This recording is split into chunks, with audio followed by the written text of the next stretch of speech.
Oh, shoot. You forgot. No. I never forget.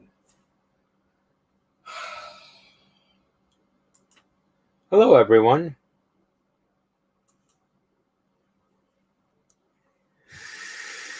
Hello, invisible you. Invisible me?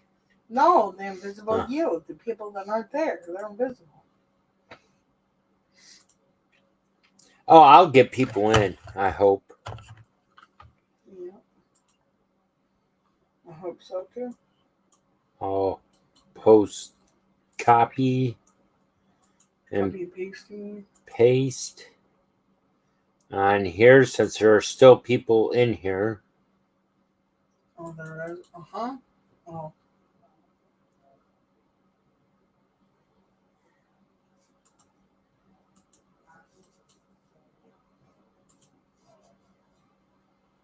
Oh, there's still people in there? Yeah. Oh. Okay. There's that. And here's this. Whoop. Wrong one. There we go. Whoops, no. Right there.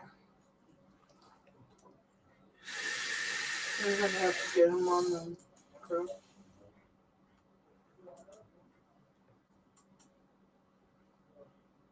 There. There's those.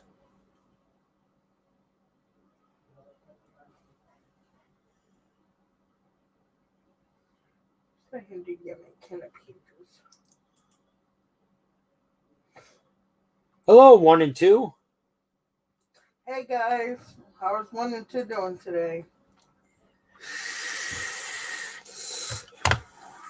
If you guys please share this out, I'll be grateful. And number 3. Hi 3, how are you? Sharing is caring, guys. She was wondering if you could hear her playing. Yeah, I can hear she's getting better. Yeah, sharing is caring. Tweet it, beat it, repeat it. And don't say what you normally do, because that's wrong. Hey, Sherry. Hey, Michelle. Hey, Michelle. Give me 1 second. I'm in the process of trying to share this out myself. So if you guys can share it out, I'd be very, very grateful.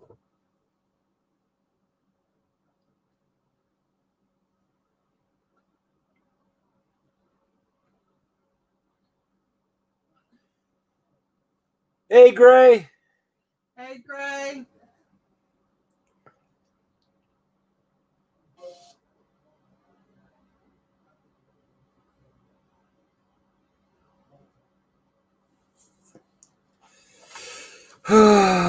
Twitter.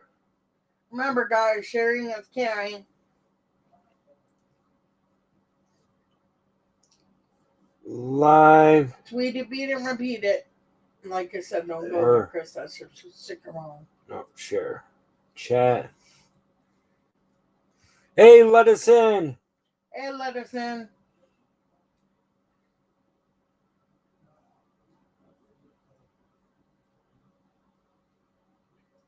Let us in. That reminds me of Black Eyed Children. I think it's the same person. Oh, okay. Because I feel weird about saying let us in because I'm like, I don't want to let you in if you're a Black Eyed Child.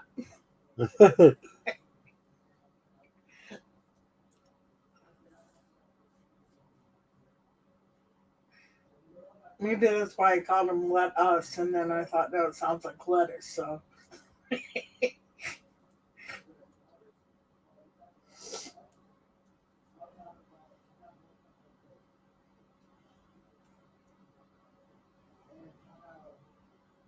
Well, there's a few people. Holy smokes. It just went crazy. Hey, Cheryl. Or Sherry. So, let's, huh? Yeah. Hi, sis. Oh, shoot. Drew. Drew? Oh. You didn't add her in? I thought I did. Hey, Light. Hey, Light. Well, guys, Chris got the shock of his life today. He's actually got 2 days off next week. The general manager went ahead and revamped the schedule, so now he has 2 days off. Can't find her. And he's excited.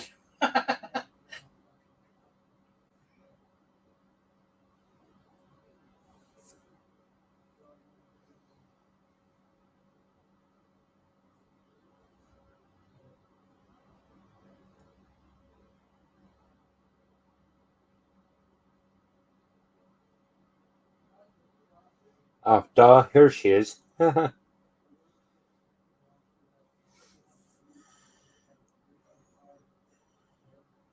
Okay.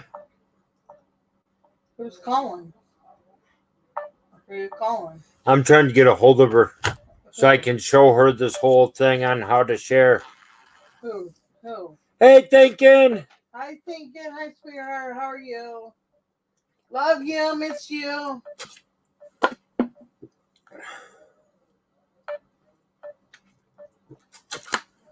He's such a good guy. I love Thinking. Well, I'm just going to go ahead and get started. Okay. Last week I played a podcast. Brandon and Ashley. So I'm going to start doing this every Sunday. Or try to do it every Sunday. Just to keep it up on the week.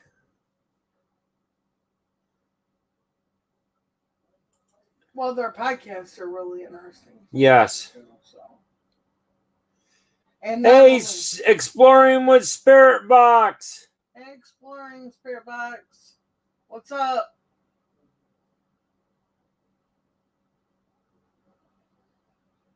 No. Huh? Light. Oh.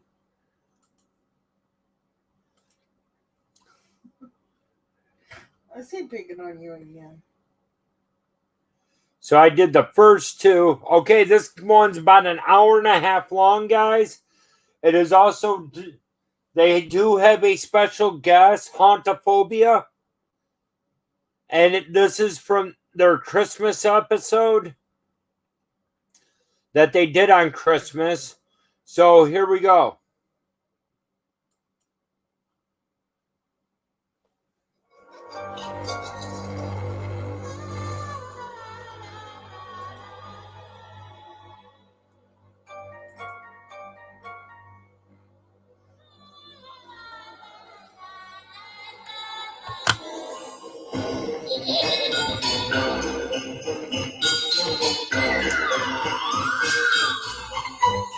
It almost sounds like the Nightmare Before Christmas music, don't it?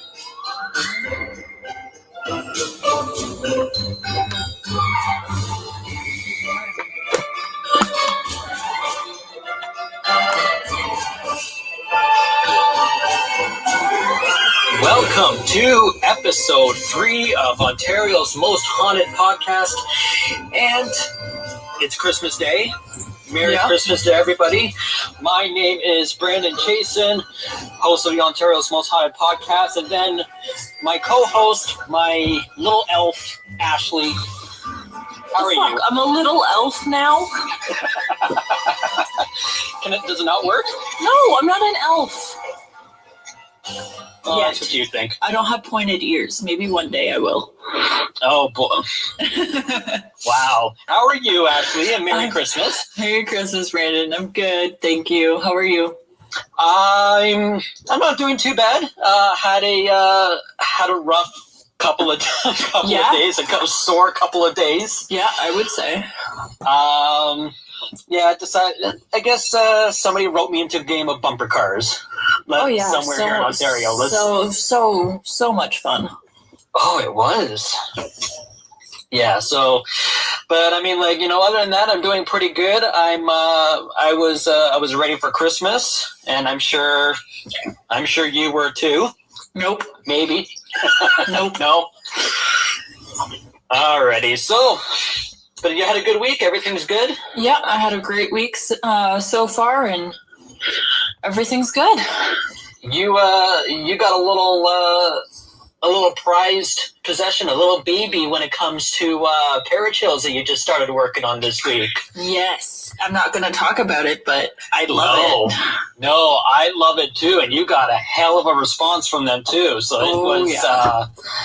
Yeah, that is fantastic. I started a little a baby project too, I guess, on perichills, which is getting quite the reaction, which is really awesome. And the last 2 episodes of the podcast, we had an introductory episode, we had a story breakdown episode, but no, today is going to be a fun one.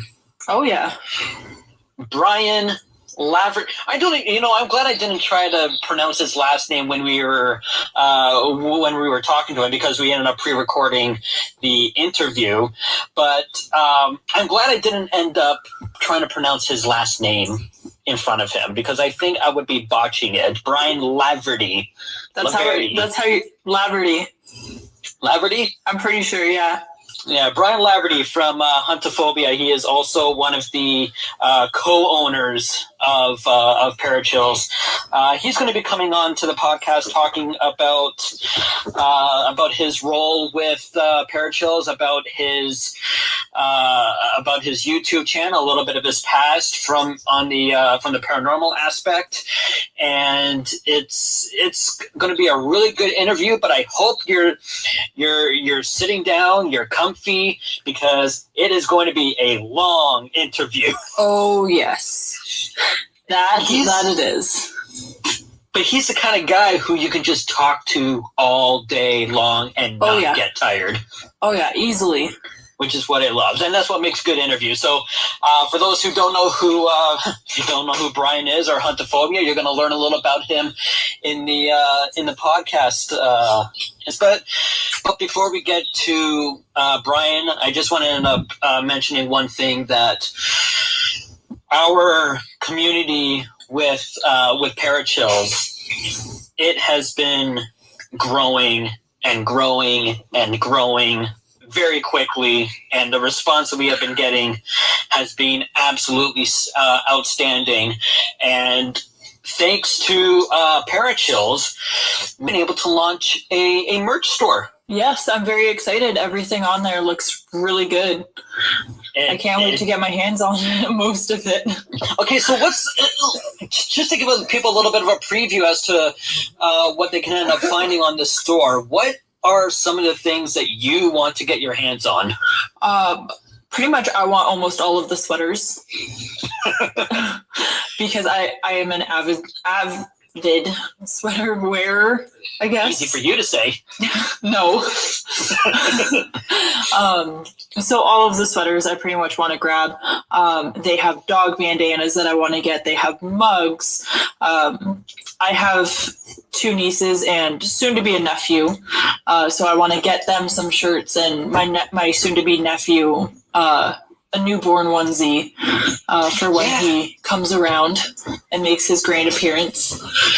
How awesome is that they actually have baby clothes as part of our merch line? I love that. I'm surprised you didn't end up saying you want the teddy bear. Oh, I was about to, but yeah, I want the teddy bear. It's this cute little teddy bear, and obviously with all the merch stuff, you can obviously change the colors, so it doesn't have to be what you see, which I believe when you go on the site, it's just going to be the basic red or gray, but you can change the colors, which I really like, because I only wear black, as most people know by now, I guess. Right. But we do have a few clothing lines up there. We have just our normal Ontario's Most Haunted wear. Mm-hmm. We have the line with our banner on it, which is the banner of me and you. Yeah. Which, by the way, can I just give a really quick shout out to Madison Cummins, who did a fantastic job. Oh yeah, she knocked it out of the park. She did an awesome job. So I want to give a shout out to her for that. And then we also have our Ontario's Most Haunted podcast line as well. And that everything on there looks amazing. Yeah, it all looks so good. One of the things that I want, they have this they got a really cool, actually it's funny, they actually have masks. Yes, they do. Let's coin in on a pandemic. let's I mean, it's not funny, but I'm gonna laugh at it anyways. It's not, but I mean, it's essential, and masks have become a fashion statement nowadays anyway, so exactly. It's nice to see that we have face coverings with the logo on it, which I might actually grab. That looks really cool. Yeah. We got like gym bags. We got little backpacks. I mean, hats. Got everything that you can end up thinking we of. even have an apron, so if you like cooking and you want to wear our apron, then you can buy our apron. I totally forgot about that too. Yeah. But you know what? It all looks nice. It's great that you can end up customizing everything. It's got different sizes.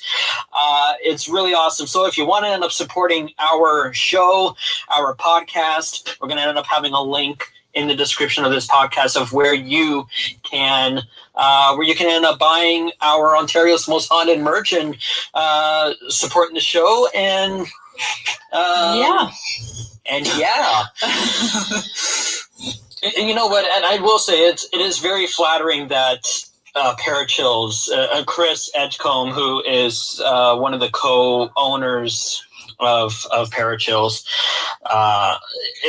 it's very gracious of him to, kind of give us the opportunity to do this and to share our brand for sure with the world on a platform like that. So, but speaking about our merch, there's also Perichills merch. So if you want to support the company as well or the other teams, they all have their merch on the site as well. So you can always go check them out as well.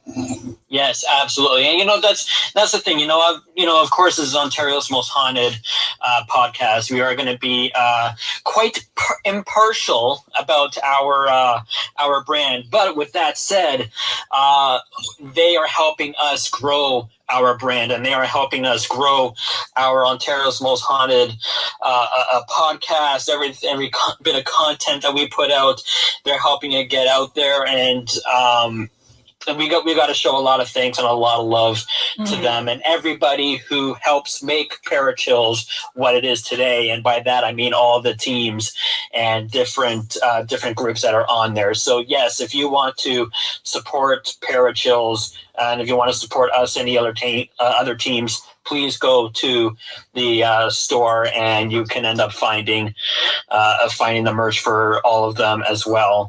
But since I know, like I said, it was a long interview with Brian. So what do you say? Let's get into it? Yeah, let's get into it. And so, as we said earlier, we've got a special guest on this week's podcast. He's not Santa Claus, but he's the closest thing we're going to get. Brian from Huntophobia. Wow, that was an introduction. Pretty close to Santa Claus. Wow. That's, I didn't say you were pretty close. I said you're close enough. How you doing, man? Santa Claus, I don't know. Definitely don't have the beard. Definitely don't have the hair. And I definitely don't have the belly. So, and I don't have the suit. So, I don't know. That's seems pretty far off to me, but thank you for that. Yeah, no problem, man. Everything's good with you? Everything's running smoothly over on your end? Everything's running great. And yes, very good. Actually tired, but there's been a lot been going on. But other than that, everything's great. Yeah, on our last episode last week, we ended up touching on how much busier Ashley has gotten and how busy I have gotten in terms of the affiliation we now have with Perichills, which is awesome. And I do want to say this off the top. Brian actually making me and Ashley aware of this organization that was going to be expanding globally, and asked if we would like to be a part of it in some shape or form. And of course, we said yes. You couldn't turn it down. No, we couldn't turn it down. It was too big of an opportunity, and of course, we didn't expect it to get as big as it's gotten already.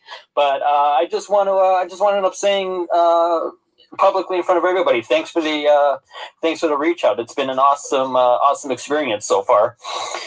It's funny. I was actually thinking about this the other day, and I remember when we first started talking on Twitter. And you reached out. Was it you that reached out, or was it me that reached out? I can't recall. It was me who reached out because I was struggling with if I should have one person do a channel, two people on my channel, whatnot. And that's when I reached out to you. Oh yeah, that's correct. That's right. I remember that now. And we got talking, and we seemed to have a good rapport. We met, and everything was going well. And then all of a sudden, this case came up.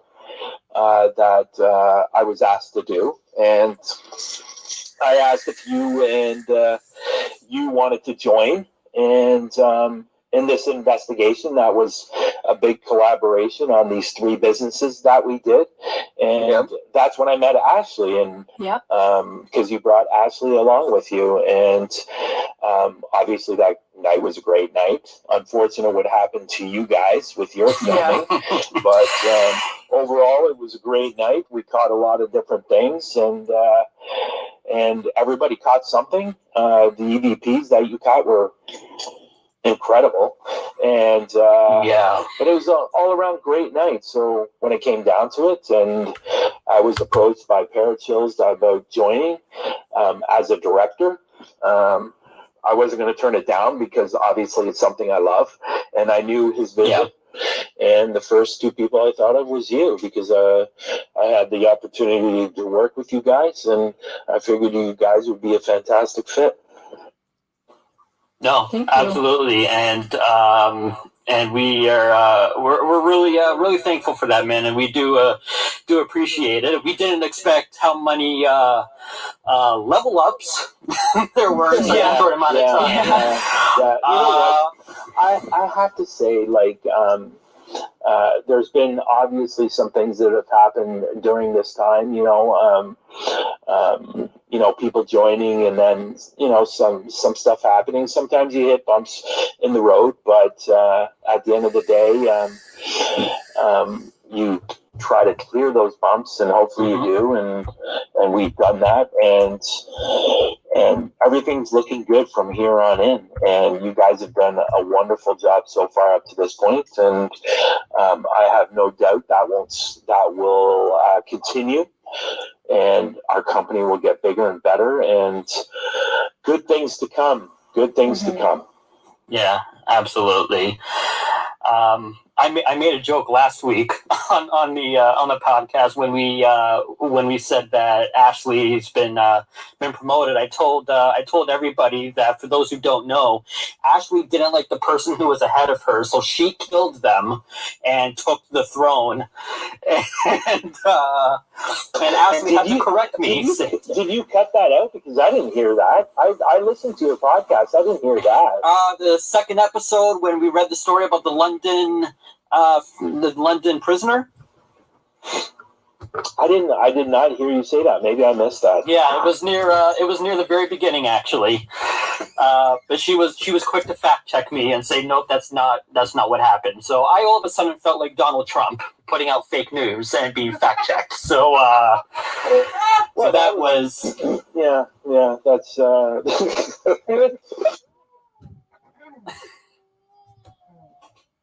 yeah, it's okay.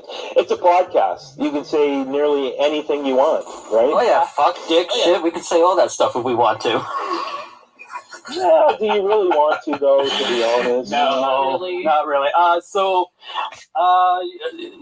This wouldn't have ended up happening also if it wasn't for your channel that you end up having on YouTube called Huntophobia, which has been incredibly successful. And for those, I don't know why people haven't checked it out yet, but for those who haven't checked it out, just give a little background how it started, how long you've been doing it for, and how you've been led up to season 3.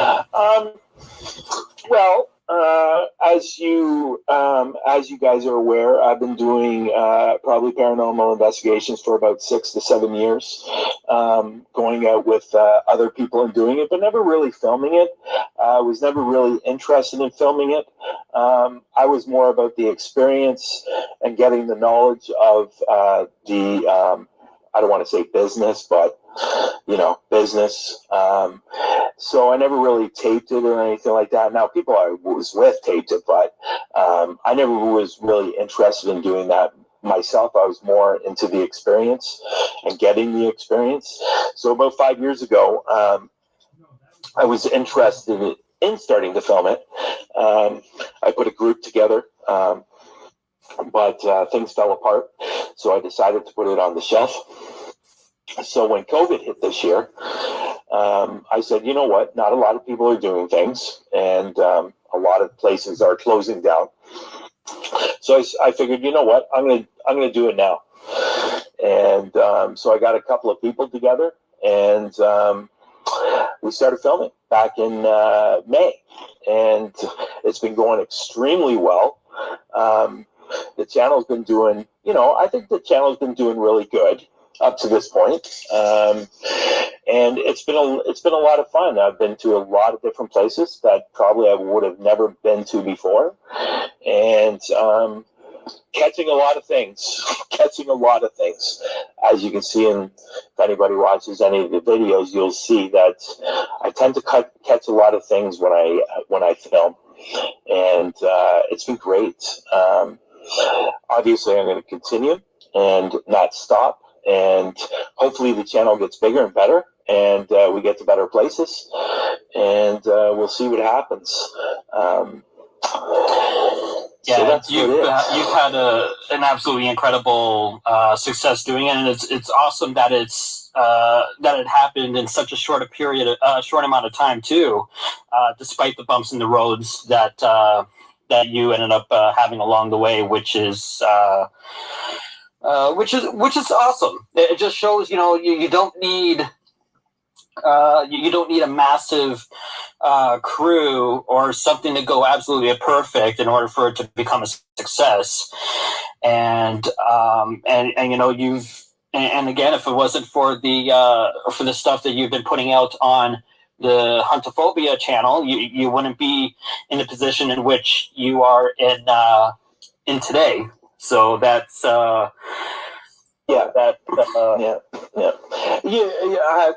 will say that since I started doing this or started filming and started putting the videos up on YouTube, there has been quite a few bumps, and but I try not to let them bother me too much. Like in the first season, I had Antonio, and I had a few other people filming and stuff like that. And unfortunately, Antonio moved back home into he's originally from Denver.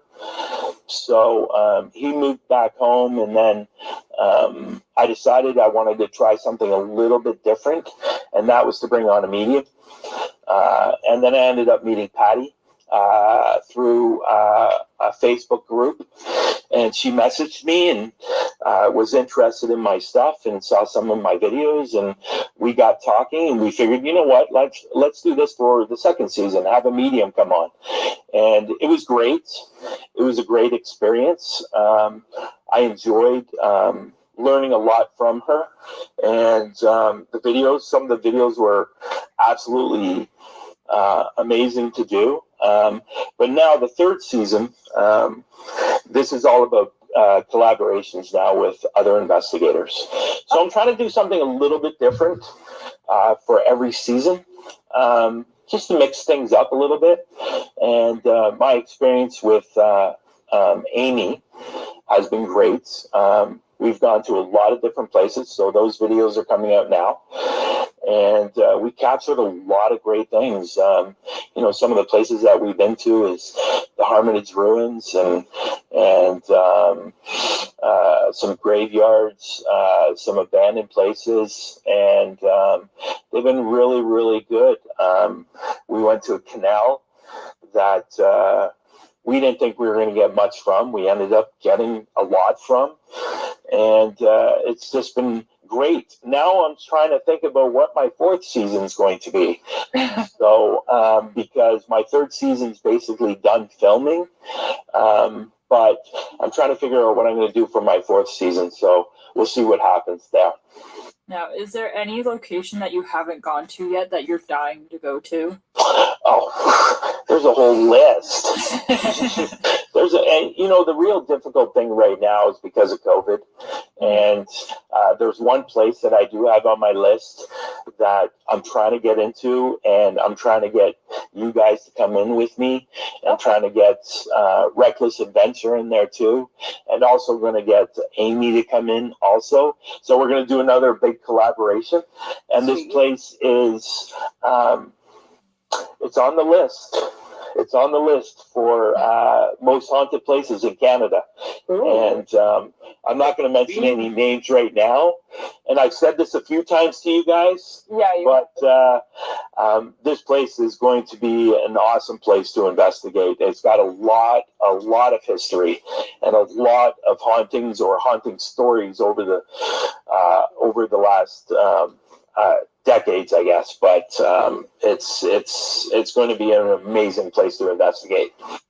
So basically, we've been invited to take part in the bucket list items that Brian has. I'm not going to lie, I'm quite flattered that we get to go to the places that you've been dying to go to and share the experience with. That's awesome. Thanks, man. No problem. And I don't want to go by myself. So, to be honest, no, it's not that I'm scared. I'm not scared to go by myself. Hey, listen, I went to Sewell's Bridge by myself, and that's probably one of the most haunted bridges that I've ever been to. And that bridge is full of paranormal, and I still can't figure out why. So, and I went there by myself. So, I was pretty proud of that. Won't ever do it again, but I was proud of that. But no, honestly, my personal feeling on all of that is that you guys are trying to build something. Reckless is trying to build something. Amy's trying to build something. I'm trying to build something, and I want to share it with you guys, and it's just not about me. There's a lot of other channels out there that don't get experience what this could possibly be, and I want to share that out, and I want you guys to grow as much as Reckless and Amy and myself, and why not share that experience and do another massive collaboration, because the first one was great. Why not do another one?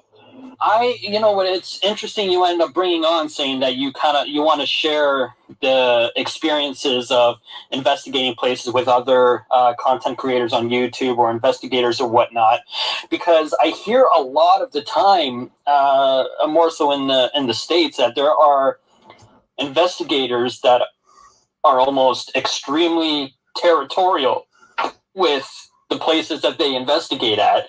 I'm just as somebody who's been doing it for a little while, who's been following the YouTube scene, getting to know other investigators and whatnot. Why do you think that it's such a possession for other investigators to claim their spot and not want anybody to go in before or after they've gone there? No pun intended, right? Possession? No, not at all, because I didn't even think about that, to be honest.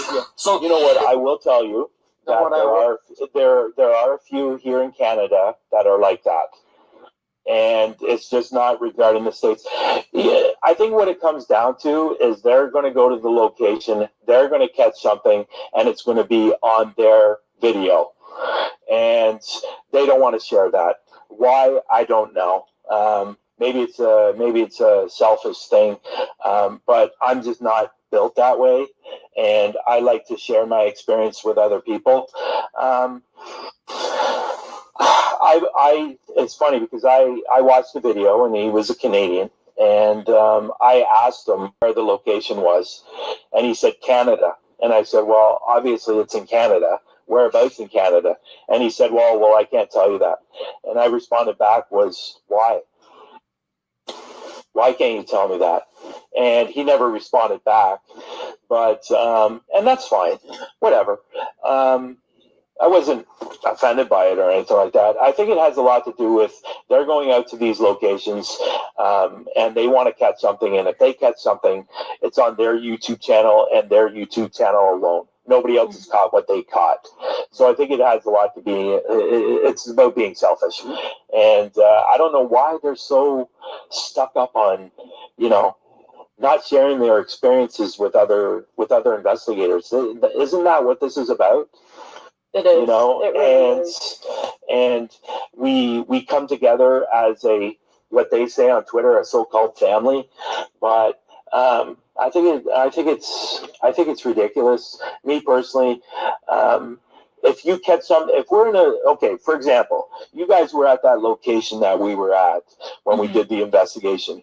You guys caught some phenomenal EVPs. Phenomenal EVPs and clear EVPs. Yeah. And I was happy for you. That was fantastic. Now, my EVPs that I caught weren't that clear, but I was happy for you guys. I'm glad you guys got that. And even in the intro, I even said, I'm glad I hope you guys have fun. And at the end of the intro, I said, I'm glad you guys all caught something. Yeah, because that's what the purpose was for, right? And obviously give the owner some info on what's going on with their place. Myself, I don't know. I prefer sharing the experience, and that's just maybe me. And I'm sure there's a lot of YouTubers out there or paranormal investigators out there that want to share the experience, but there's those few that want to keep it private because they don't want anybody else to catch what they caught, because they're the only ones that caught it, and that's going to make their YouTube channel popular, and that's fine. If that's the way they think, that's the way they think. The way I think is completely different. No, absolutely. So I wanted to ask. Go ahead, Ashley. Me and Brandon both know that you're a sensitive. How long have you been living with this gift?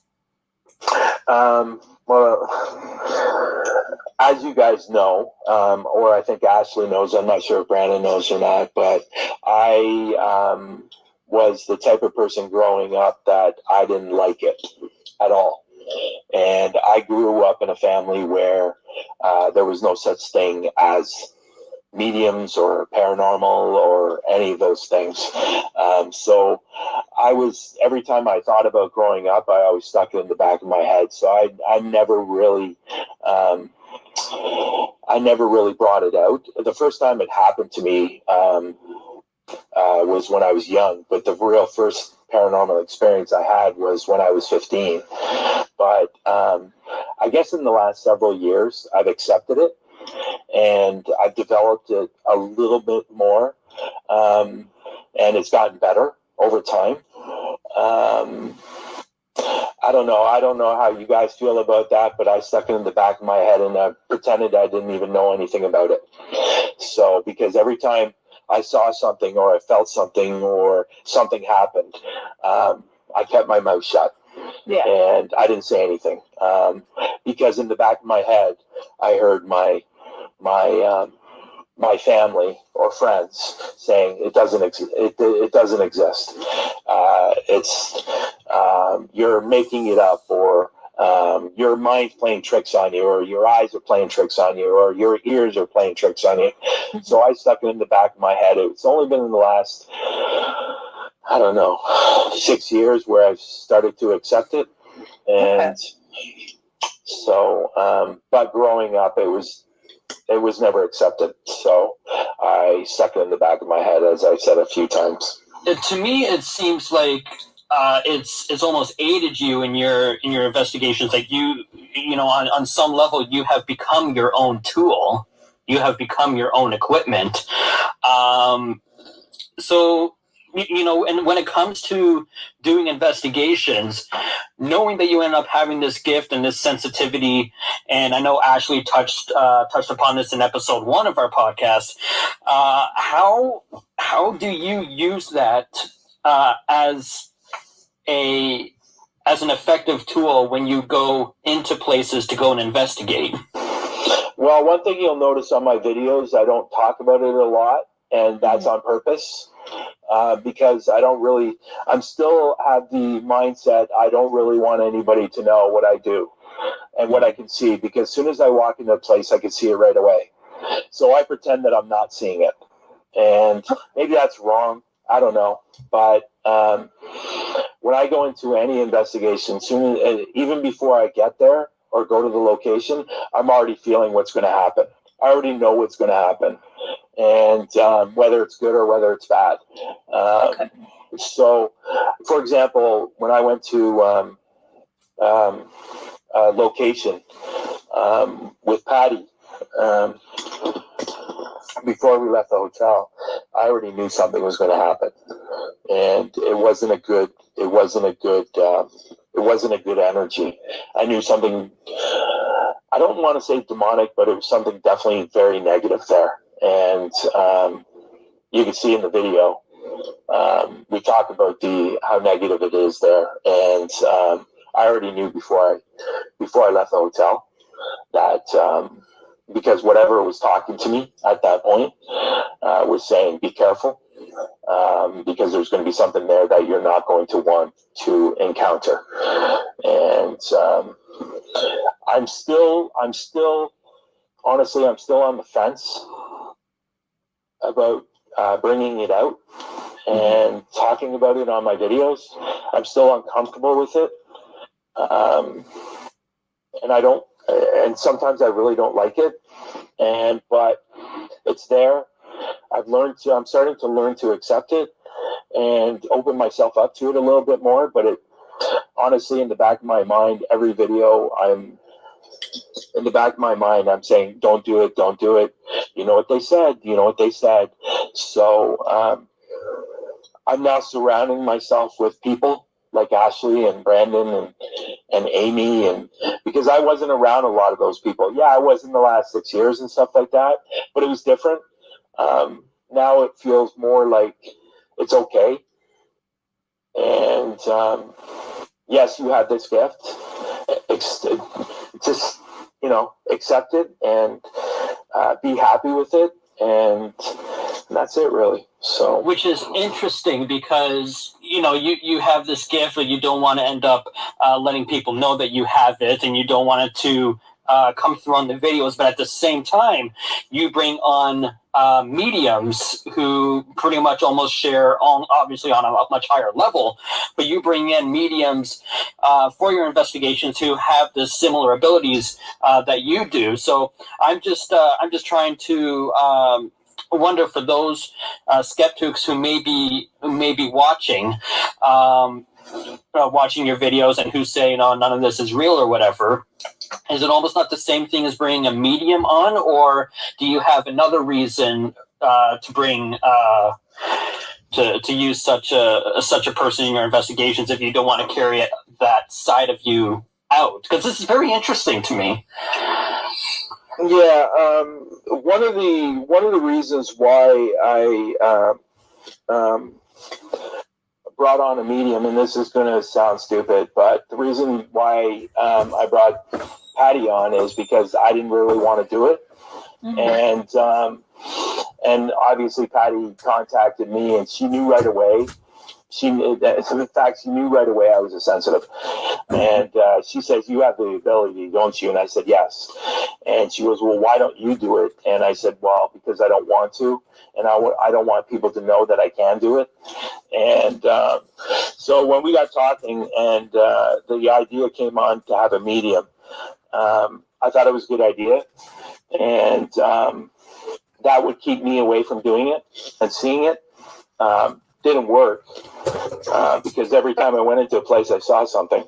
And but I thought it would be really good because there's not a lot of YouTube channels that have mediums with paranormal investigators, and I thought it was just a great idea, and it would really help the channel, to be honest. And we got talking more, and she convinced me, so to speak, to have her on, and I'm glad I did, because when the camera wasn't rolling, she was talking to me all the time and helping me and getting me to see the good side of it, not necessarily the bad side of it, because I always thought there was a bad side. And again, you got to remember my age, and then growing up, that kind of stuff was taboo. Yeah. Mm-hmm. And that's what I think it is. It's still in the back of my mind, taboo. Don't talk about it. Don't look at it. Don't share your experience. So I thought it was a good idea, and Patty gave me some good ideas, and along the way we turned a season 2 in a pretty good season. And again, like I said a few minutes ago, she really started talking to me and allowing myself to open up and to accept what I have, and not to be scared of what I have, and not to be worried if somebody's going to criticize you for having it, because at the end of the day, it's not a bad thing. Yeah. And I always thought it was. Well, I think that's because of the environment you were kind of like surrounded with. So it's that influence, and because of the influence, your abilities become closeted, and you become I don't want to say you become in denial of them, but you just keep it tucked away in that drawer where it's out of sight, out of mind, almost. I mean, you know. It's only been in the last couple of years where I've started to accept it a little bit more, maybe a little bit longer than that. But it's funny because nobody in my family growing up was like this, and or they didn't talk about it. Maybe they were, but to get a little bit off topic and paranormal stuff, but I was adopted from the family that I lived with in Oakville. And when I met my real mother several years back, I found out her mother had the same ability as me. So I know where I got it from. Right. Yeah. So my grandmother, my real grandmother. So she had abilities beyond anybody I'd met before. If you did something wrong to her, she would say, it's funny, a funny story. So a funny story. She was telling me that I guess my mother's husband was making fun of her or something like that. And she goes, you know what? You continue doing what you're doing. Your car's not going to start when you go home. So he went outside to start the car, and it wouldn't start. He tried everything. He was out there for 10 minutes trying to start it. So what he did is he came back in and apologized to her. And she said, fine, I accept your apology. He went back out, his car started. Wow. My grandmother was very, very powerful when it came to that stuff. So at least that answered the question on where I got it from. And not knowing where I got it from growing up. But again, it wasn't talked about.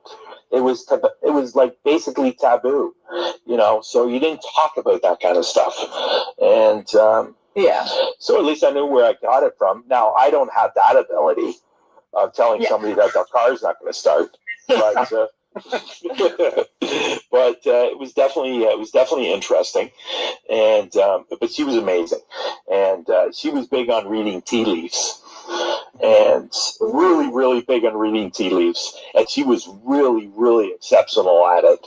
And but again, I don't have that. Basically, what I see is most of the time is I can walk into a place and I can see somebody's there immediately. And whether it's a woman or a man, sometimes they'll talk to me. But the one thing I don't get is facial features. I can easily tell when it's a man or a woman, but I don't get the facial features. Now, is that something I have to work on? And maybe over time I will develop that. But I get usually the shape, and I can tell between a man or a woman, and they speak to me, and that's about it. That's what I get. So, like, for example, when me and Ashley were going into a location, and we did an interview with somebody a couple of weeks ago, I saw the woman in the hallway, and I knew it was a woman right away. One, because I could tell, and also because I could feel it was a woman. Mm-hmm. So, and she was walking up and down the hallway, and so did Ashley. Ashley felt the same thing. So, and she was just standing in the, she was just standing in the doorway watching us.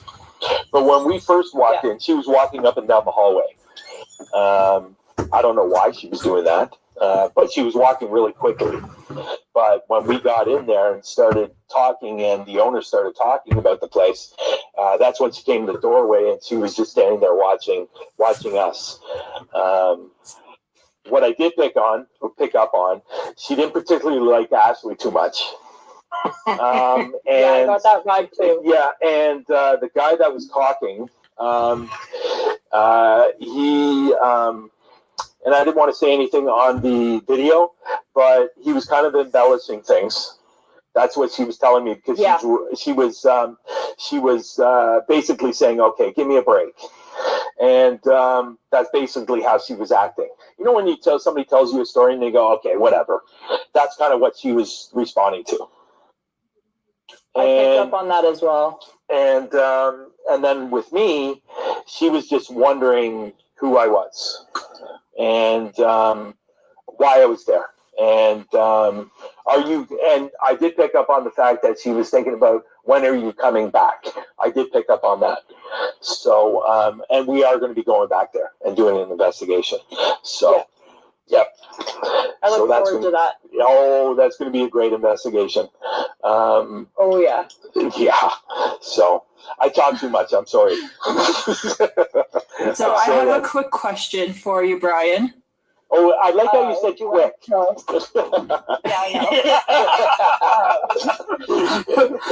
I know. Have you been listening for the last 10 minutes? Of course I have. Tell us about your role with Perichills. Well, when I first was approached by Chris from Perichills, who's the owner of Perichills, we had been conversing for probably about a couple of months, just back and forth. And he'd been watching some of my videos. I've been watching some of his videos and stuff like that. And it was just a matter of just conversing back and forth. And he really liked my videos. He liked what I did. And I noticed one day he put out a post or a tweet talking about another group, how they joined his group. And I guess about a week later, he messaged me and asked me if I was interested in joining the group.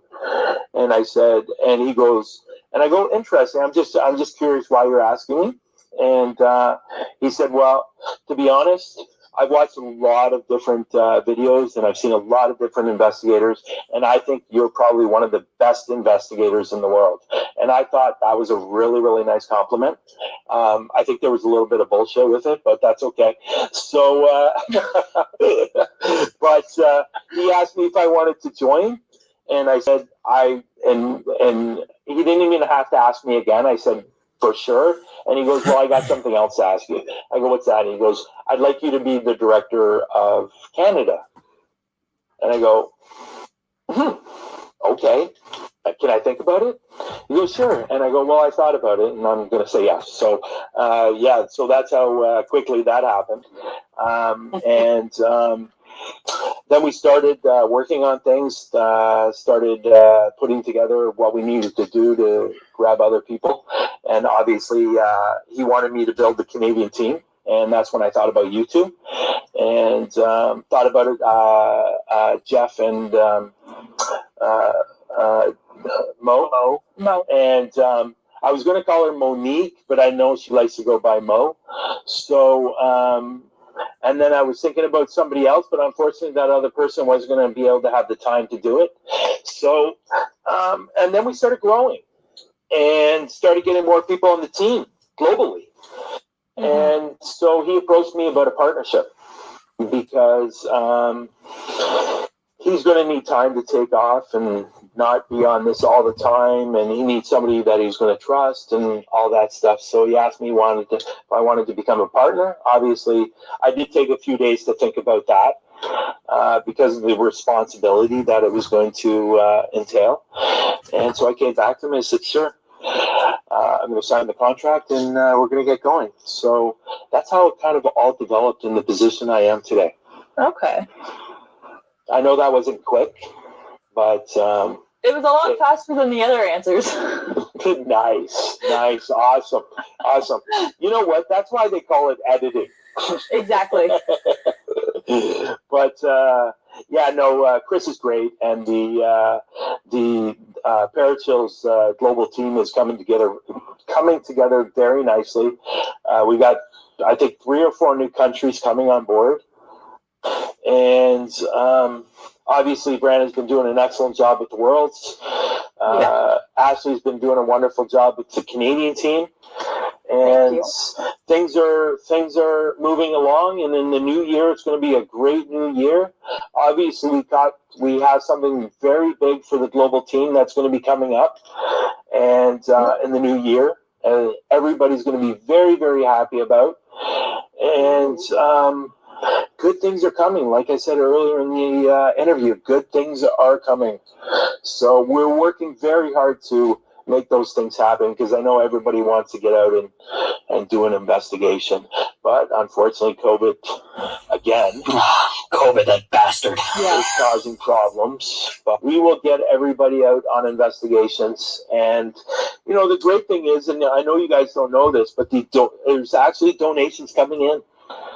And that's fantastic. Sweet. yeah, I've seen the donations coming in. Yeah, so it's going to be great for us, because with the sponsors that we're getting, they're going to look at this kind of stuff, right? So it's going to be a wonderful, great year. And in 2021, hopefully the lockdown doesn't last too long in Canada. But I know in the UK, I think they're shutting down for 3 months. Yep. And it's not looking good for the UK because they're not allowing anybody to go in or out in the country. I seen and that the other day where they restricted all flights. Well, we're even talking about trucks that are going to be coming in with food for the grocery stores. They're not going to be allowing in. Oh, wow. So I don't know what they're going to do. Hopefully that passes. Hopefully they do, because that could get very, very serious. So anyway, that's how I became that's how I'm in the position I am now with Perichills. So you touched on it a second ago about donations, and we haven't really talked about the donation part of it all too much. So if you want to give a little plug as to how people can end up donating to this organization, go right ahead. Well, basically what they do is they go to perichills.com. You will see the button where it says donations, and you will fill out the proper information. At the beginning, when we first did it, there was a limit of the amount you could donate, but now you can donate as much as you want. And obviously, we have the merchandise store too, and that helps with travel expenses and equipment that we will need to get to the investigators, because there's some new investigators that are coming on that don't have equipment, and we want to provide them that kind of equipment. But donations, just go to perichills.com. You will see donations. Just click on it, and you can donate $1 or you can donate $100. Completely up to you. Every little bit helps, no matter what. Every single little bit helps. It all adds up. It really does. So we're gonna do a little bit of a rapid fire before we end up signing off here with you. So Question number 1. Favorite piece of paranormal equipment you use? SB7. Favorite place that you have gone so far? Burwash Prison. You see, that I know it was a rapid fire, but I watched that video, and I know you touched on earlier about how much of what you ended up getting from there. That is a good video, and it's a big place, too. Yeah, it's a good video. It's a good place. There is another place that it's a favorite of mine, but I can't mention it because the video's not out yet. Okay. There's another favorite place of mine. And my third favorite place would be Sewell's Bridge. Sewell's Bridge, yeah. And you know what? Ashley doesn't know this, but I ended up telling Brian this. I've driven over that bridge many times before for work, and I had no idea about what actually went on there. I didn't know anything about that bridge. I didn't know it was a bridge. And I will tell you guys, if you guys want to do an investigation, go to Sewell's Bridge. But you can go on top of the bridge. It's fine. But where you're going to get all your activity is underneath the bridge. And my first time there, within the first 2 minutes, we captured a voice on the microphone. Sweet. Wow. It is a fantastic place. You guys got to do an investigation there. I'm telling you, it is the most creepiest thing and the most exhilarating thing at the same time. You get voices galore at that place. And don't be surprised if you're touched. So, Brandon, I found our next location to go to. Yeah. And I think I found out who the guinea pig is to attract energy now, too. I think we're going to have you be our little toy. Well, you know what? I think Ashley has the same abilities as me. I think you'll be fine. Yep. As he called me in the last episode, it was a magnet. So, you know what? Sewell, I know you're doing your rapid fire here, but Sewell's Bridge, I wish I knew. I wish I knew what was going on there because I've done all the research on that place and I cannot find out why this place is haunted. And the only thing we could come up with is maybe years and years and years ago, it might have been a native Indian burial ground of some type. Because we just don't understand why it's haunted the way it is. And I don't know if I mentioned this already in this interview, but I took a picture of across the water, and it actually looks like there's a shadow laying on the rocks, and right behind that there's 9 other shadows. Yes, and you've actually shown me this picture, and I got chills when I end up seeing it. I don't think Ashley has seen it yet. The one I haven't seen it. Send it to me. I want to see this. The ones in the background, are kind of hard to see. The ones in the background are kind of hard to see, but the one on the rock, clear as day. Yeah. That I sent you that picture, and it was a little cut. But I got a bigger picture of it, but it's really hard to see. What you have to do is you got to put it on your laptop and you got to expand it. But that place is absolutely. I'm sorry, but that place is absolutely nuts, and I'm surprised that more people aren't going there. Because that place, if you want a good video, that's where you want to go, and you will catch something on your microphone. You will most likely be touched. You will catch something on your camera. And I'm surprised it's not busier, to be honest. No, I think it's because they're so unknown that nobody really knows what's there or what's going on, and they just, kind of brush it off. Because I think a lot of people, when they go for investigations and go to places to investigate, they want to go to places where they know it is known it's haunted. They know, everything is there. They've got something to work off of. But like I ended up mentioning on a previous interview with a radio station here in Toronto, a lot of the places in Ontario that are haunted are places that you would not necessarily think would be haunted. Yeah. And and I'm going to probably repeat myself, that place is unbelievable. It really is, and I just don't understand why. And I wish I did, because then I would stop going back there. but I can't stop going back there. I've been there 5 times, and I haven't been there in a while. But yeah, that place is crazy. You guys got to go there and do an investigation. I'll be more than happy to come along. But yeah, you guys have to do an investigation there. I wouldn't suggest doing it now because it's too damn cold out. It's cold, but maybe do it in the spring. But maybe even a little bit further than that, because when you get the spring, you're going to have a lot more water flowing, so it's going to be harder to hear yourself and hear anything off the mic.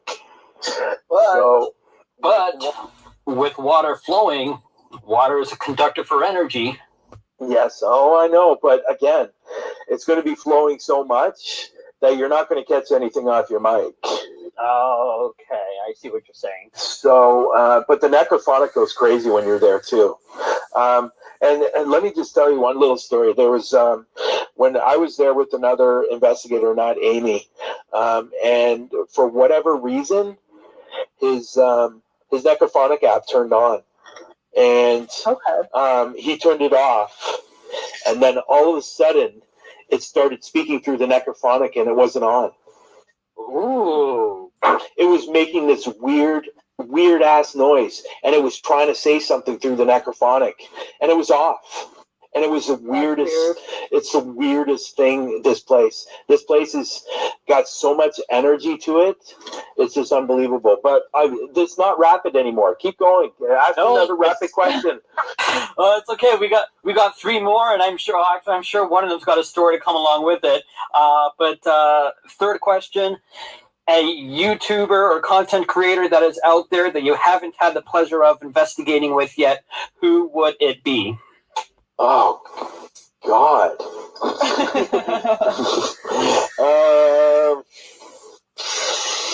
Oh, man. I don't even know. To be honest. I think, that's a tough question. I don't know how to answer that question. I don't have a name off the top of my head. I wouldn't mind, you know what? I wouldn't mind tagging along with Destination Fear. Oh. Ooh. Oh. Yes. Me and Ashley are big fans of them. And the kids are fantastic. Are they? They're so good at what they do. Yeah. Yeah. Now, do you guys know them on a personal level, or is just watching? Absolutely not. But it's just, it's just from watching. Like, I've interacted with Dakota a little bit on Twitter. But just watching about how they do their show and the way they conduct themselves, they're very different from a lot of other crews, and I think it's probably why they get such, and they're young still. They're young. They're experiencing. You know what surprises me? Though? They seem legit. They seem what they're doing is on the up and up. And with a lot of other channels up there that are not necessarily on the up and up and embellishing stuff. We won't mention those names, but we all know who they are. And but yeah, I've watched a bunch of their videos recently, and I said, you know what, I wouldn't mind tagging along with those guys. And two last questions, since this podcast is being released on Christmas Day. Favorite Christmas movie? Oh, Lord. I just rolled my eyes.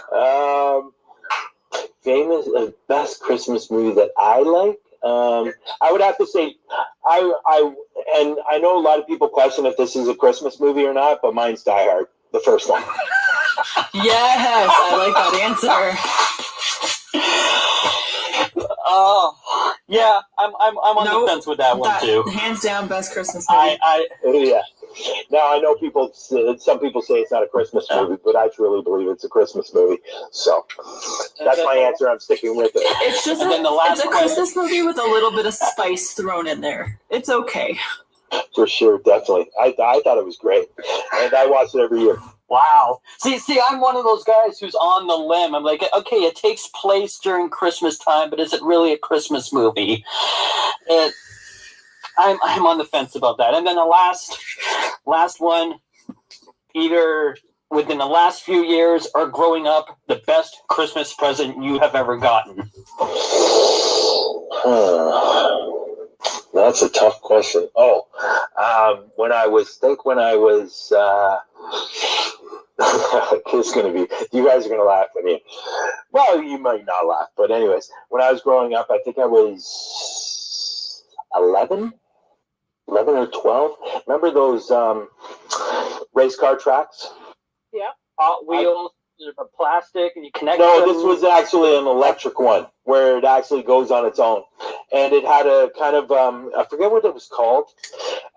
There was a name for it because one of the tracks, you could bend it and twist it and stuff like that. And I think it was called, I can't remember what it was called. I'll have to look that up because now that's going to bother me. But it was one of those race car tracks. And that was probably one of the best Christmas presents that I've ever gotten. Yeah, definitely that one. I'll go with that one as a race car track. And it was electric, so you plugged it in and you had a gun, and then it would race on the track on its own. It's not like Hot Wheels where you had to push it. So it was electric. Yeah, that was probably my best Christmas present that I can remember. Hell, that's a good pick. That's a really good pick. Well, can I choose a second one? Sure, go ahead. I got my GoPro. That was a Christmas present. There you go. There you go. That's a Christmas present that you've actually been able to put to use. So yes, exactly. No, it's an interesting question. It's a very interesting question, actually. I like that. That was good. Well, I got to have a good question come out every once in a while. So you do. So I'm.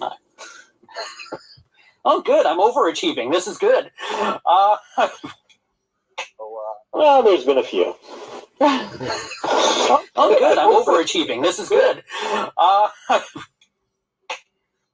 I'm not necessarily talking about it in this interview either.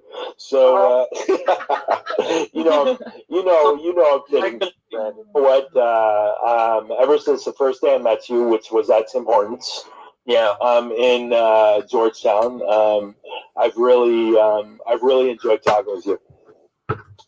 Thanks. During that time, and I'm glad we met because I got to meet Ashley, and we're going to be working a lot more together, doing a lot more investigations, and it's going to be great. And I really look forward to investigating with you all again.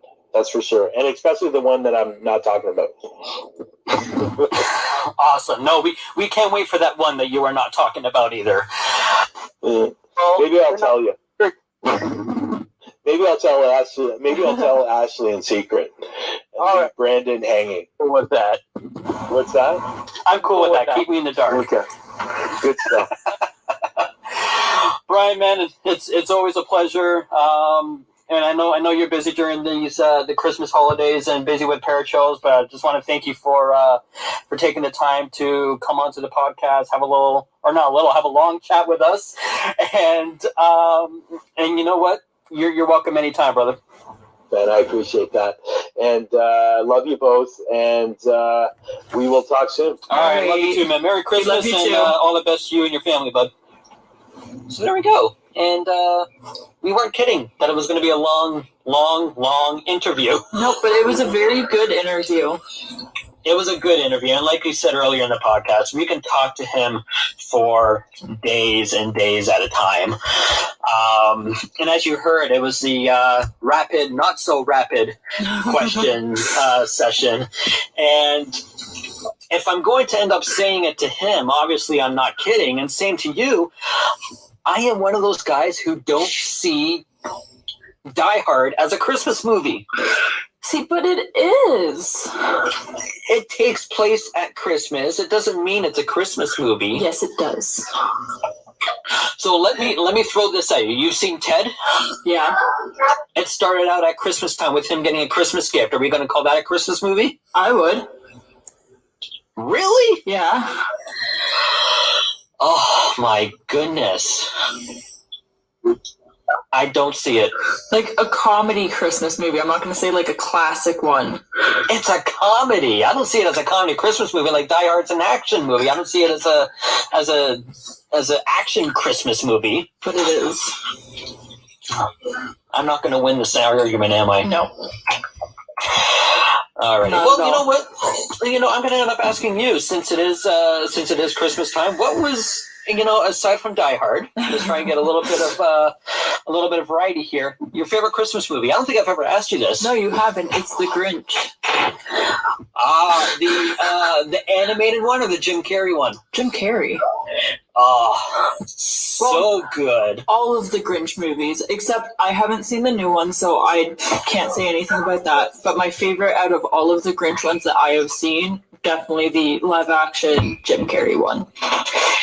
That one is actually hilarious. My favorite Christmas movie is, and I think I mentioned this to you, is the Muppet Christmas Carol.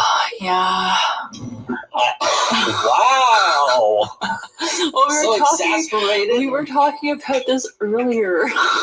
Yes, and we're talking about it now because I like the movie. Okay, besides the Muppets Christmas All right, movie, what's besides your the other Muppet- favorite Christmas movie?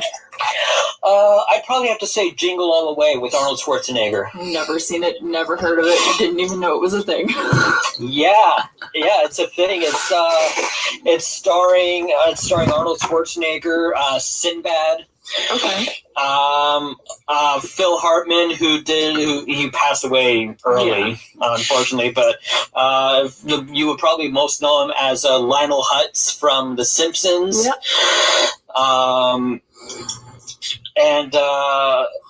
And then I don't know if you've ever saw the early Star Wars movies. They're like Episode 1 where it's got little kid Anakin, but it's got him in that movie as well.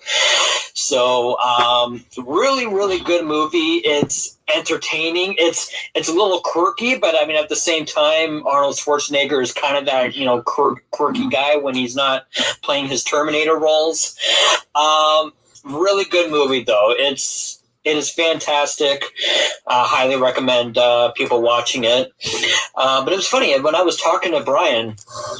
We started talking about the Christmas movies, his favorite Christmas gift, and one thing I forgot to end up asking him is everybody's family bakes Christmas goods. They bake Christmas cookies. Nope. No, your family doesn't. Well, I'm sure you know people who do. I know people who do, but not in my family, like my direct family. Right. So, okay. So let me ask you this: from the Christmas foods or Christmas baked goods that you have had, do you have a go-to Christmas one? No. No? The only thing I like around Christmas, but I like it with any holiday, where it's like a mass feast type of thing, is because I don't know if they're Scottish or English. I don't know, but Yorkshire pudding is my favorite. Oh, that is good. I made Damn it, now this I want year some. because I didn't have any last year because I wasn't doing anything for Christmas last year. I pretty much spent it by myself. Right. So this year I made sure my mom went out and bought 2 packages of Yorkshire pudding. And I will eat both if I am given a chance. Wow. They are my favorite. That's something I will never get sick and tired of. And I think that is more of like a Christmassy food. But with my family, we used to make them for Easter and Thanksgiving. We don't anymore because they get a little harder to find around that time of year. Right. But I make sure that's the one thing I get with my Christmas dinner. I don't care about the turkey. I just want my Yorkshire pudding. Yeah, I think my favorite, you can't go wrong with sugar cookies or shortbread cookies. Oh, my mom used to make the best sugar cookies. Oh, so my mom makes very, very good shortbread cookies. Those are my go-to for Christmas time. But back to the interview that we ended up doing with Brian. What's one of the takeaways from that very, very long interview? What is something that you didn't know about him, or something that stood out to you? Well, me and Brian talk almost every day because of our jobs with Perichills. He works directly above me as part owner, so I'm pretty much almost directly underneath him, not like kind of. So we do talk quite often. So I did know that his gift isn't something he likes to talk about too often. Which I'm glad he opened up about today. But I didn't know that Patty in season 2 would talk to him about his gift and making sure he knew it was okay to have it. Yes, as he alluded before, when he was a kid, every time he ended up seeing a spirit or he saw somebody standing there, everybody around him kind of gave him the doubts later on because they were like, "Oh, it's none of that's real, none of this exists," or whatnot. And I'm glad to see that nowadays in society, we've come a long way, and it's more accepting. And we have a lot of evidence to back up that there is an existence of the spirit world and anything involving the paranormal. And like you ended up saying, he kept it hidden. He never really wanted to come out with it. But yeah, like you, I'm actually very happy that he was able to do that, and possibly in episodes down the line with his channel, he'll actually be able to utilize that gift a little bit more often, which is what I would really like to see. One thing that actually stood out to me, it was actually the hilarious story of his mom. And his brother ended up coming down, she asked him to do something. He didn't want to do it. He left the house, and he was going to leave the house, said, "Oh, the car's not going to start." And turns out he comes outside and the car never started. I love that story. He goes back into the house and apologizes, comes back out, and his car is starting. I was, and you know what? He ended up answering the question before I ended up asking. But I was going to say, would you ever end up wanting to take that on? He didn't really answer it, but he says, "I don't have that ability." Yeah. But I don't know. I think that would be awesome to just fuck with people like that. Yeah, for sure. But yeah, that story about his mom, really good story. The interview with Brian, fantastic. It did go on for a long time, but you know what? I love that because we ended up learning a lot from Brian. He again, such a good guy. And if you want to go check him out on Twitter or wherever he may be, Instagram, Huntophobia. So it's HUNTAPHOBIA.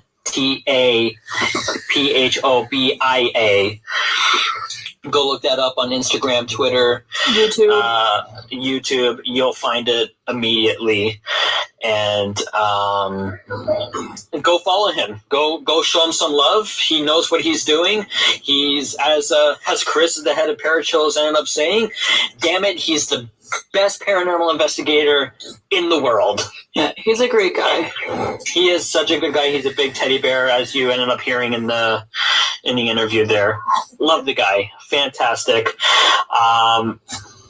Here's the interesting thing. I don't think we have a podcast for the rest of the year. I think this is the last podcast of 2020. And I'm saying that like we've had 20 or 30 podcasts before that. But this is the last one of this dreadful year. Yeah.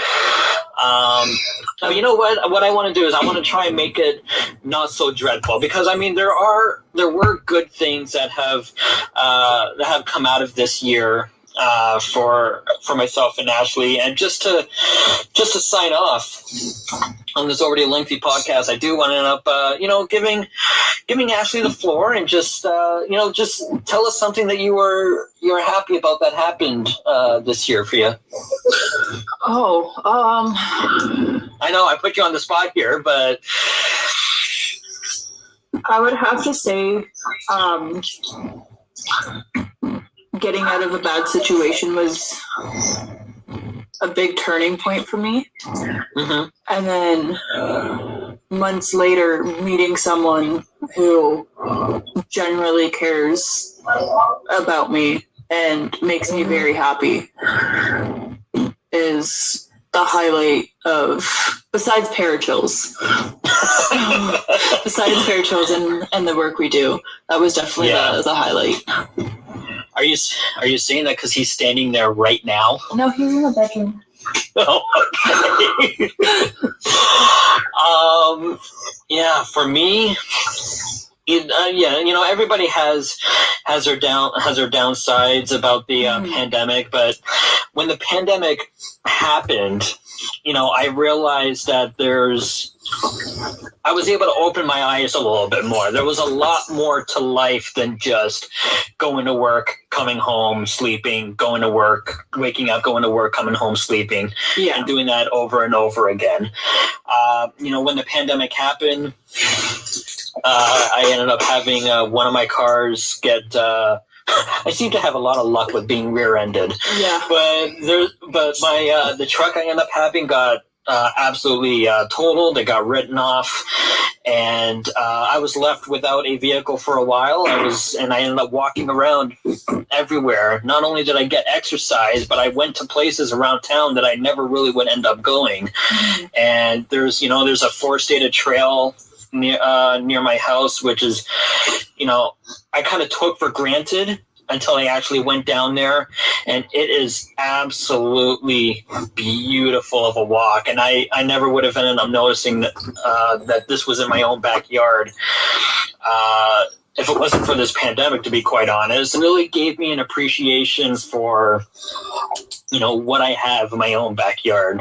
Mm-hmm. And it's opened my eyes a little bit. It's made me see the world a little bit differently. And the other thing I'd probably be, the highlight is probably finding the guts to message you to bring you on for that investigation. Because I honestly think if I didn't end up doing that, I wouldn't be in the position that I'm in right now, and you wouldn't be in the position that you are. We both helped each other with that one investigation to bring us to where we are today.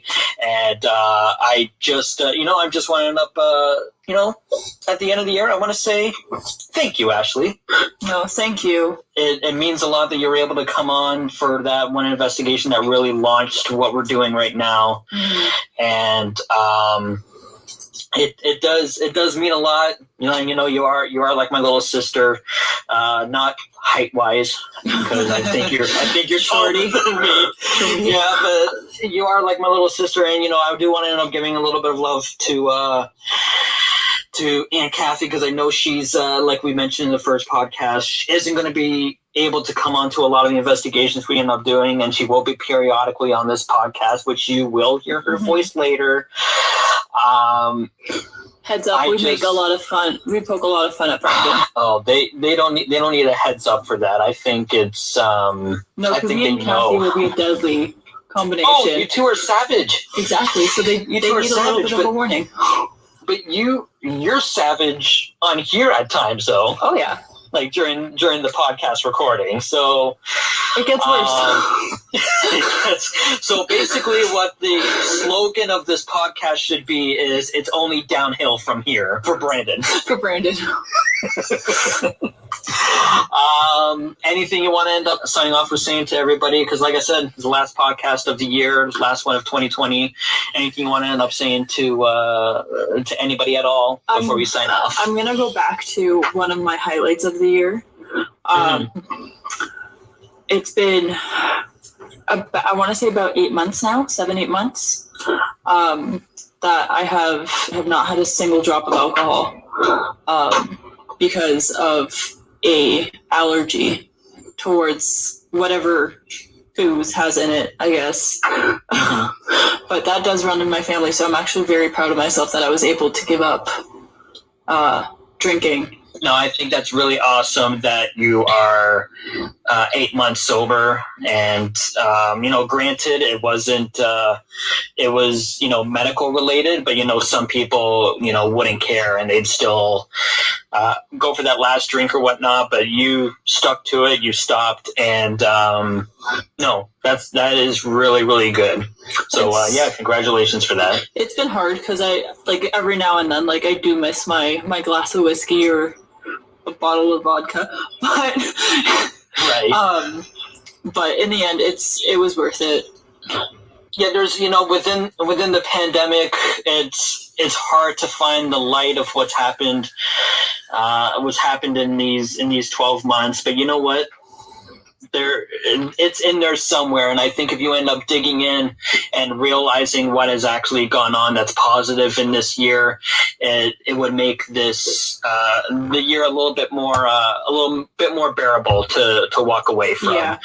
So, and you got to appreciate the small things in life. That's the only way you're gonna. It's the only way you're gonna keep yourself mentally healthy, and whatnot. So, I mean, I just think with this Christmas, not being with family or the relatives or big gatherings like you would usually do, I think the best way to celebrate Christmas is, see everything that you've been able to accomplish this year, and literally have the gift of life, because obviously a lot of people around the world have not been able to experience that to this day because of the COVID-19 that's gone around. So hopefully next year it's a totally different story. Oh, I know. And we finally be able to go out and do these investigations, go to the places that we really want to go to. Everybody just stays healthy. Mm-hmm. That's the best. That's the most important thing that we ended up needing for this upcoming year. I think we can close the show off with that. Yeah. I think. Well, Ashley, Merry Christmas. Merry Christmas. And I guess my little elf, I will talk to you here in the new year. Oh God. Oh God. Yeah, is that the "oh God" for the little elf remark? Yeah. I'm gonna remember that for next year. Oh, I swear to do, God, if you do, I'm hitting you with a chair. And you know what? The best part is, by that time, hopefully we'll be able to do it in person, so the people will be able to experience the sound of you hitting me with that chair. Oh yeah. Oh, either way, if we can't, we'll still film. We'll be socially distanced, but I will whip a chair at you. Oh, this will be great. What happened to that thing that we talked about? Lal Brandons were injured in the harming of making this podcast. Yeah, that's false.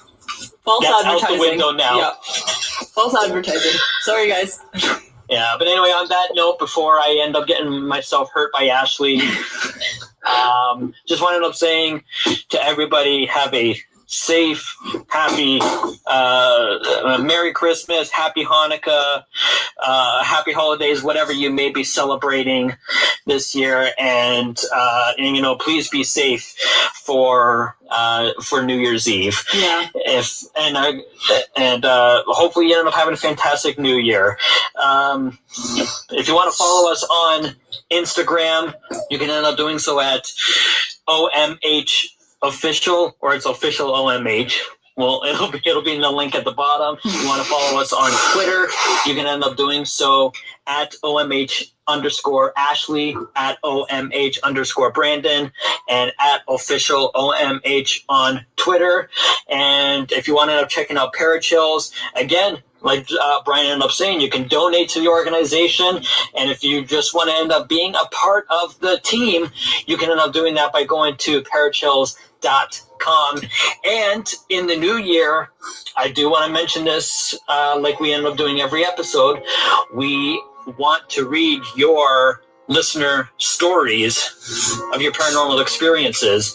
And if you want to end up submitting your stories, you can even type it up, or you can end up doing a voice recording and just send over the audio file. You can do that too. You can end up doing it at official omhpodcast@gmail.com. That's official OMH, as in Ontario's most haunted podcast, @gmail.com. Hopefully you guys have a fantastic holidays. Hopefully you're rested, you're being safe, and we will talk to you again next week. Merry Christmas, Merry everybody. Christmas, Happy New Year. If you guys do drink, make sure you drink responsibly and don't drink and drive. Stay spooky and stay safe.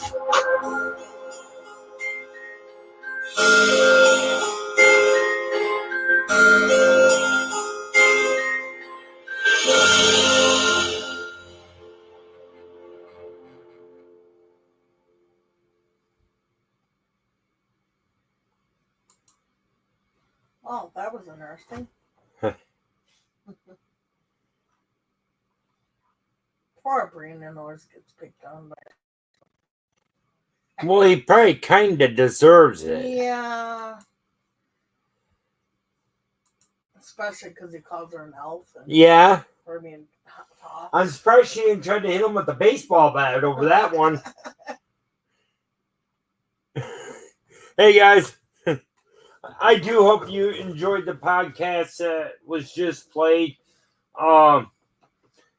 If you want to go check out their other podcasts that they have done, the links are in the description on Apple, Google, and Spotify. So please go check them out. Don't forget, guys, go to Perichills and check them out, too. Yes. These guys are awesome. With that being said, guys, I'll see you later. Peace.